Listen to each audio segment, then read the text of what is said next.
I have my husband wrapped around my finger now. Ah, being beautiful is such a sin.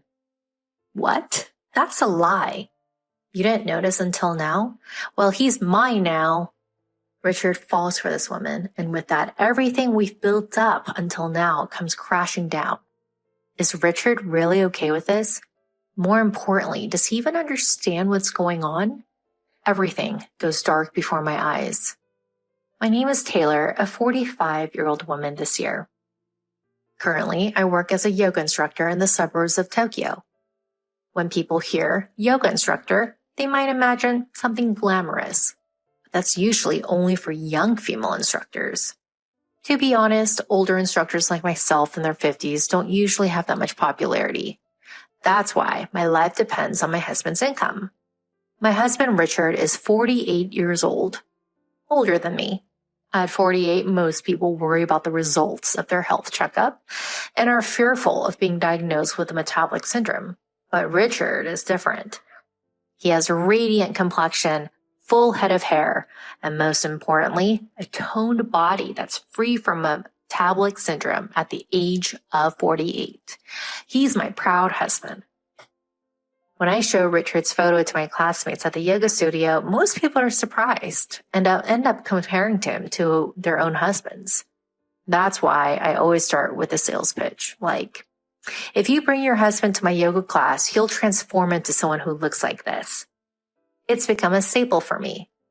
Richard and I met through my work as a yoga instructor with him as my student. Outside of work, I'm a housewife who takes care of things while he's away.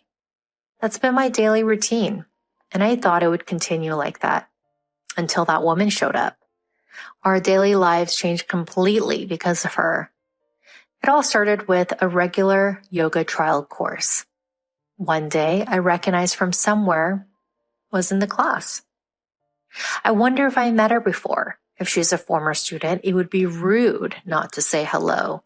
I thought to myself, struggling to remember where I had seen her before. But I just couldn't seem to remember, even though I thought I was good at remembering faces. I started feeling down, thinking maybe I'm getting old and can't remember people's faces anymore. But looking back now, maybe deep down, I didn't want to remember her. Because she was such a terrible woman. The answer came from her. During a break, the same woman came up to me and started talking. Long time no see. Hey, do you remember me? When I saw her grinning face, I finally remembered. This woman in front of me was my classmate, Alan. Alan and I grew up in the same neighborhood and played together since we were little. Alan, who was cute and adorable in both her appearance and behavior, was well known in our town, and people used to say this girl could become an idol in the future. It sounds like a parent's exaggeration, but she really was popular among people in our town at the time. And Alan's reputation was outstanding in another sense. She would take people's belongings without permission, from favorite erasers to umbrellas and dolls. It was just the beginning. As she grew older, stealing someone's boyfriend became an everyday occurrence. That's why she was highly regarded by men but greatly disliked by women. And to tell the truth, I was one of those who disliked Alan. Having known her since childhood and being close to her family, I was her primary victim of theft. And now she's right in front of me. Alan's family moved away when we were in junior high, and we lost touch after that. How on earth did she find out about me? Although I had a bad feeling inside, I kept my usual business smile on my face. Could it be Alan? Long time no see. Of course I remember you, I said with a forced smile. I moved to this town, you know, and when I saw the poster for the yoga class, I thought I've seen that face before. But looks don't matter for a yoga instructor, huh? If someone like you can do it, then I might be able to do it too. This woman hasn't changed, even at this age. Listening to the words that came out of Alan's mouth, I quickly realized. And today, at the trial class, I decided not to mention my husband in my usual sales talk. It's no joke to have my life partner stolen at this age, and the woman who could do such a thing is Alan. It happened after the trial class that day. I was caught trying to leave quickly to avoid Alan and ended up having a late lunch with her. As soon as we sat down, Alan's endless boasting began under the guise of updating me on her life. Apparently, she had a hard time with many men hitting on her after moving and was even scouted by a certain idol agency. Alan kept talking forever, with stories that were hard to tell whether they were true or false, ignoring her lunch. As the conversation dragged on, it seemed she just wanted to show off her current life. You know, living on the top floor of a tower apartment isn't as great as it sounds. The elevator rides are long and the people living on the lower floors are always making snide remarks. It's the worst, right? But what's even worse is my husband. He's a lawyer and makes good money, but his looks. He's the same age as me and a fat, out-of-shape guy. Well, thanks to him, I could be a stay-at-home wife. But being a stay-at-home wife is tough too. Oh, you wouldn't be able to handle that kind of life, would you? I mean, even at your age, you're still a yoga instructor. While saying it's the worst, her face was clearly soaked in a sense of superiority. Wasn't that husband of hers stolen from someone else too? Suppressing the urge to say that, I quietly played the listener. If I didn't react interestingly, Alan would get bored, or so I thought. Did you manage to get married? What? Really? What kind of person is your husband? Is he a plain, unattractive, out-of-shape guy like you? I could not help but get angry at Alan's words that seemed to mock me. I felt that my happy, precious days were being denied by her words. And above all, I wanted to see Alan's reaction when I showed her my husband. My husband is 48 years old this year, but he doesn't look it at all, right? He often gets mistaken as someone in their 20s by my students. He works for a foreign financial institution, and his earnings are, well, decent for that industry, I guess. Alan stared intently at the photo of my husband I showed her while saying this. As I looked at Alan's face, I felt both regret for having done it and a small sense of victory over Alan. But that feeling of victory was fleeting. Wow, I might like this guy. I had done it. Alan's words were a signal that she had found her prey. My sense of superiority over Alan disappeared immediately, leaving only regret. But it's okay. She doesn't know where I live or my contact information yet. If I leave without telling her anything, it'll be fine.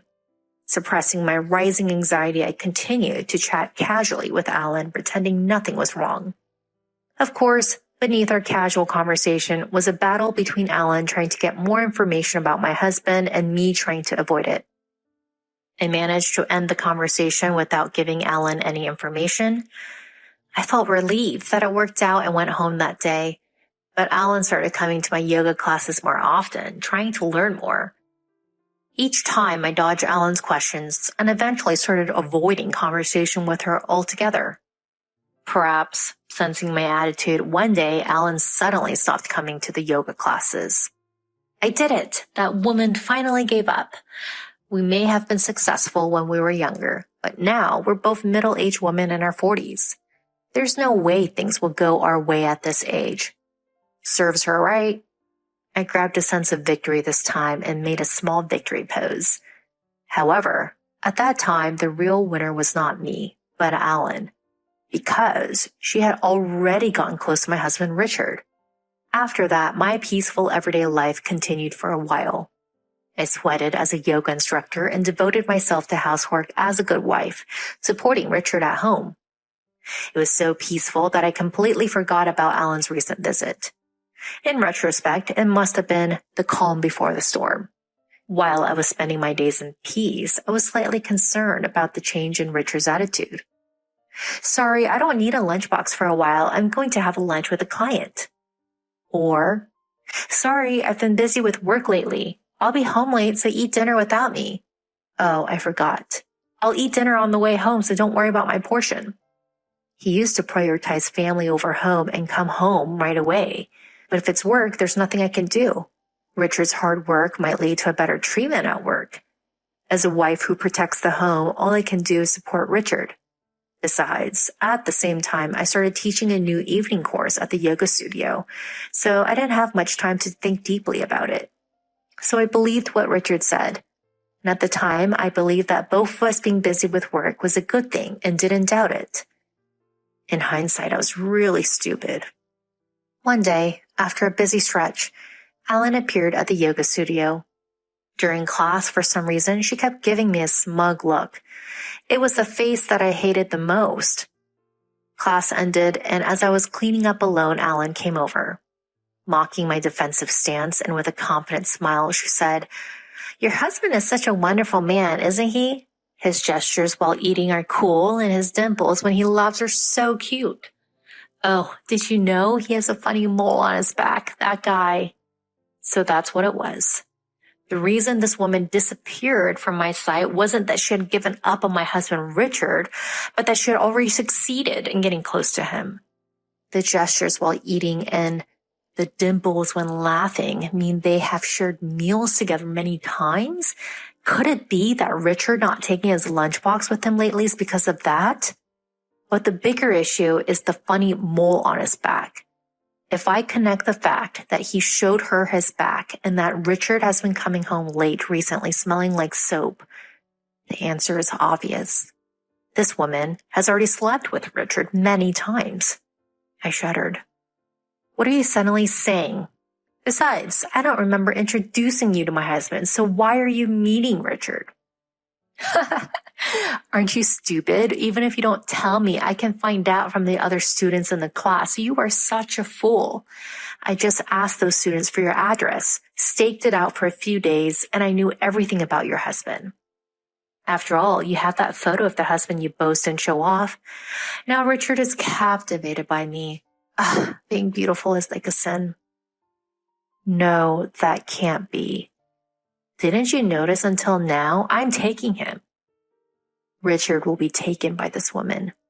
If that happens, everything I've built up until now will be gone. Is Richard really okay with that? Rather, does he even understand what's going on? My vision went dark. As I thought about the possibility of losing everything we had built together and Richard's feelings, Alan left, laughing at me, clutching my stomach in disbelief. I was left alone in the classroom. Calm down and ask Richard for confirmation. It could just be Alan's delusion. More than anything, I wanted to confirm Richard's true feelings. What will he do with everything we've built up so far? And above all, what do you think of me now? That day, when I confronted Richard after he returned home, he easily said, "Sorry, everything Alan said is true. I might have done something wrong to you, but you're the one who's bad. Your cooking is always tasteless, and you never compliment me when I come home from work. Besides, you always order me around, telling me to exercise and use this lotion. In contrast, Alan is kind. Unlike you, she always tells me I'm cool and her cooking is delicious. It's so different from you." Wait a minute. The seasoning of the dishes and the exercise. It's all for you. And yet you talk like that. What about the promises we made about work? You said at the time. Richard interrupted me and yelled, "Shut up. It's all your fault. You're always bossing me around, telling me to do this and that. I don't need a woman like you anymore." We're married, aren't we? Let's just talk it out properly. I have my reasons for asking you to do various things. You're so annoying. Enough already. Today I'm going to Alan's house. Alan is different from you. She's kind and doesn't boss me around. With that, Richard left the house. Left alone, I sighed. I never thought Richard felt that way. It's true that I've asked Richard for various things. But to Richard, did it seem like I was ordering him around? Still, it was all for Richard's sake. Everything I've done for Richard was denied by the very person I did it for. That being said, I think the way he said it was honestly too much. Blaming everything on me and insisting I'm not the one at fault. And finally, I'm going to Alan's place where she'll treat me kindly? What kind of elementary schooler is he? I can't believe this is coming from a man who's almost 50 years old. Is that Richard's true nature? I admit my words and actions were bad, but looking back at Richard's attitude just now, my love for him cooled off all at once. Rather, he's head over heels for Alan, and it seems like he doesn't care about me anymore. That's when I realized, if that's the case, I'll just hand Richard over to Alan completely. If I do that, I might be able to get back at Alan twice over for all the grudges I've held so far. Recalling Alan's face when she laughed at me, I made up my mind. Next time, it's my turn to laugh. I'll get back at that woman twice over. Alan just came to the yoga class the next day as well. Just like yesterday, she looked at me with a smug expression throughout the class. That smile won't last long. I reassured myself and calmed my emotions. When the class ended, Alan approached me just like yesterday. Today, I have a date with Richard.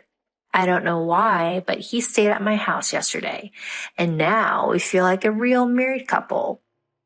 Oh, I'm sorry. The real wife is right here. If you like Richard that much, go ahead. He doesn't seem to love me anymore, so I'll let you have him. Alan, who wanted to see my frustrated face, looked taken aback for a moment, but that was short-lived. Well, giving up so easily is quite the defeatist attitude. But of course, he's already captivated by me. Weren't you married too? Have you talked to your husband about this? Huh? I can handle that flabby guy. I'm currently setting him up for an affair, and I'll use that as a leverage to break out with him cleanly. How despicable. That's what I thought. Taking whatever she wants and discarding it as soon as she's done with it. I feel so sorry for her husband. Well then, I'll really take Richard. Plain and dull women always lose, don't they? A woman like you can only look forward to a lonely old age all by yourself. With that declaration of victory, Alan left. Let her say what she wants. I had Richard write the divorce papers that day. Richard must have already heard about today's events from Alan. He signed the papers without asking any questions. And as I watched him, I thought about how anticlimactic the end of our once happy life together was. But I don't want any regrets. Before Richard and I changed our minds, we both signed the divorce papers and submitted them to the city office right away. Now I'm single. I rented a place nearby, and for a while I lived a comfortable life alone. That being said, I couldn't rely on just my yoga instructor income, so I had to dip into the savings little by little. However, while living alone without fear of the future, I was in touch with someone. All I had to do was wait for a reply. A few months later, Alan came to my yoga class, but this time she came after the class was over. As soon as she came out to me, Alan burst into tears and said, "What's wrong with that man? He was so cool at first, but as soon as we got married, he got fat and his skin got rough. Now he's just a regular chubby middle-aged man. And his salary is low too. I had high hopes because he worked for a famous foreign financial firm. What's going on?" I had been waiting for this. With a smirk in my heart, I pretended to console Alan and told her, "Don't worry. Listen, the reason he was slim and smooth-skinned until now was all because of my meal management and exercise guidance. But since he left me and you spoiled him, he just returned to his true self. That's the real Richard.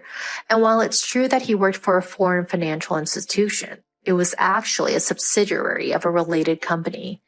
I just exaggerated that part. Yes, even before we got married, I have been paying attention to Richard's diet, and I made him a very well-balanced lunchbox every day. And of course, I also made him eat dinner at home, so I was able to manage all of Richard's meals. I also made him exercise and use men's skincare products like lotion for his skin. That's how he was able to maintain his youthful appearance, which was hard to believe he was in his 40s. But that all disappeared when we divorced, and his new wife, Alan, just spoiled Richard. I'm sure she didn't consider nutrition when cooking and didn't make him exercise either. It's only natural that he would return to his old self with that kind of lifestyle. What? So that man was only put together thanks to you? What's that? Don't worry, with your love, he can become a wonderful man again. But I don't really care. No way, I don't need an old man like that. You take him back. I was truly amazed at this woman's nerve treating people like objects. But of course, I had no intention of going back to how things were. Sorry, I've already found my new partner. Here's what he looks like. I showed Alan a picture of my new partner. The man on my smartphone was a tall, gentle-looking guy wearing a lawyer's badge. Wow, what a great guy. Hey, I'm more suited for him than you. Let's trade husbands, okay? Now it was my turn to burst out laughing. Why don't you ask him yourself? Please marry me.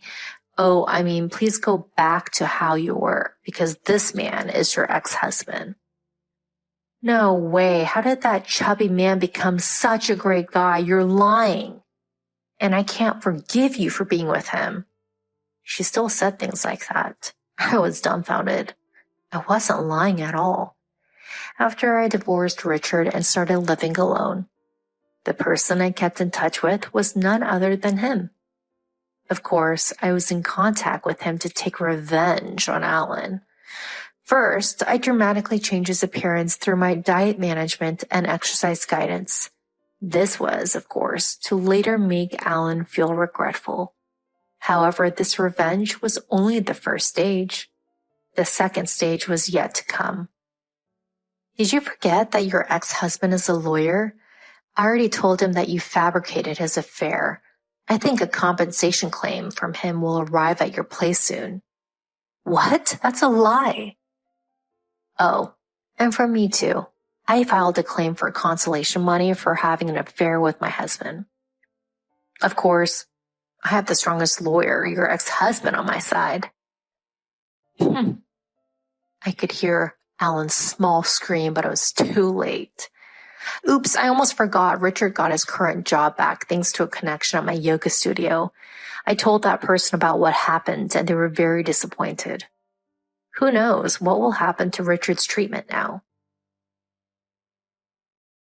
Alan seemed to be at loss for words. I left Alan standing there and elegantly exited the classroom. Serves you right. She had taken so much from me, even stealing my husband this time. This was a deserved punishment. After a while, Alan had to pay a large sum of compensation due to our lawsuit. She sold the luxury tower apartment she had won in her divorce and now apparently lives in a cheap apartment with Richard. As I predicted, Richard's salary decreased even more after being demoted, and Alan had to find a part-time job. Some of my yoga students work at her part-time job, so I naturally talk about Alan there. Everyone says, "What a horrible woman." Teacher, you went through so much. We'll make sure she gets what she deserves. I wonder what kind of guidance we should give her. I'm looking forward to it. They say various encouraging things. As for me, I happily remarried Alan's ex-husband. Thanks to my dedicated diet management and exercise guidance, he has transformed dramatically from his previous overweight figure to being featured in magazines. Due to the effects, he now has an increased number of legal requests and is struggling to keep up, but he is so happy about it. Unlike Richard, he listens to my various advice and appreciates it. That's why I'm even more motivated to cook for him every day. Oh, and that tower apartment Alan gave up is now where we live. From the window of the tower apartment, Alan's apartment seems so small that it makes me laugh. My revenge is now over. From now on, I plan to live a peaceful and happy life with him.